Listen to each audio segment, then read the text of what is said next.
నల్గొండ, వరంగల్, ఖమ్మం జిల్లా పట్టభద్రులకు అందరికీ ధన్యవాదాలు. గత 10-15 రోజులుగా ఎమ్మెల్సీ ఎన్నికల్లో భీమానాయక్ గెలవాలని కృషి చేసిన మిత్రులందరికీ ప్రత్యేక పాదాభివందనాలు. అదేవిధంగా నాకు ఓటు వేసి మొదటి ప్రాధాన్యత, రెండో ప్రాధాన్యత, మూడో ప్రాధాన్యత ఓటేసిన పట్టభద్రులకు, అదేవిధంగా పత్రికా విలేకరులకు, ఉద్యోగస్తులకు, బహుజన మిత్రులకు, వివిధ రంగాల్లో ఉద్యోగాలు చేస్తున్న మిత్రులందరికీ మీ అందరికీ నా తరపున ప్రత్యేక అభినందనలు తెలియజేస్తున్నా. అదేవిధంగా ఈ 3 జిల్లాలో అధికారంలో ఉన్న కాంగ్రెస్ పార్టీ 35 మంది ఎమ్మెల్యేలు ఉన్నారు. అదేవిధంగా 5 ఎంపీలు ఉన్నారు. అదేవిధంగా 7 మంత్రులు ఉన్నారు. అదేవిధంగా ప్రభుత్వ విప్ ఉన్నారు. అదేవిధంగా ప్రధాన సలహాదారుడు వేం నరేంద్ర రెడ్డి గారు ఉన్నారు. వీళ్ళంతా ఉండి కూడా నేను చెప్తున్న ప్రధానమైన పత్రికలు రాసుకోండి.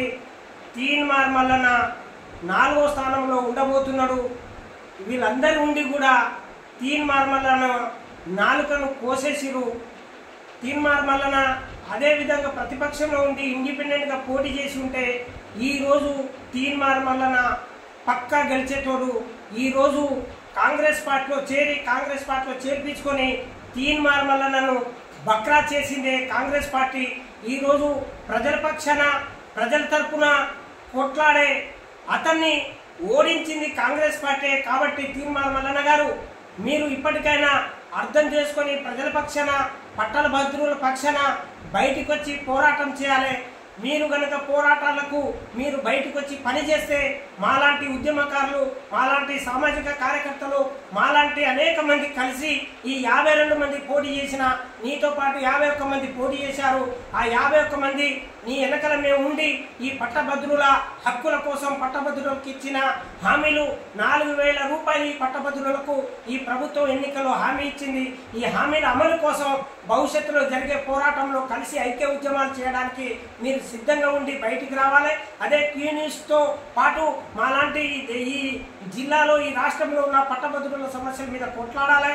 కాబట్టి పత్రికా మిత్రులారా, మీరు కాంగ్రెస్ పార్టీ ఓడిపోతుందని నేను చెప్పదలుచుకున్నా. అదేవిధంగా నేను చెప్పదలుచుకున్నా, నేను నా సర్వే మొత్తం తెలుసుకున్నా. నా కార్యకర్తలు, నా మిత్రులు, నా బహుజనులంతా నాకు ఓటేశారు. రెండో ప్రాధాన్యత ఓటుతో నేను గెలవబోతున్నా. మొత్తం 12 జిల్లాలో నా సర్వేలో భీమానాయక్ రెండో ప్రాధాన్యత ఓటు. ఇటు కాంగ్రెస్ నుంచి, ఇటు టీఆర్ఎస్ నుంచి, అటు అశోక్ సార్ నుంచి, ఇతరుల నుంచి, మేధావులు మొత్తం, బహుజనులు మొత్తం భీమా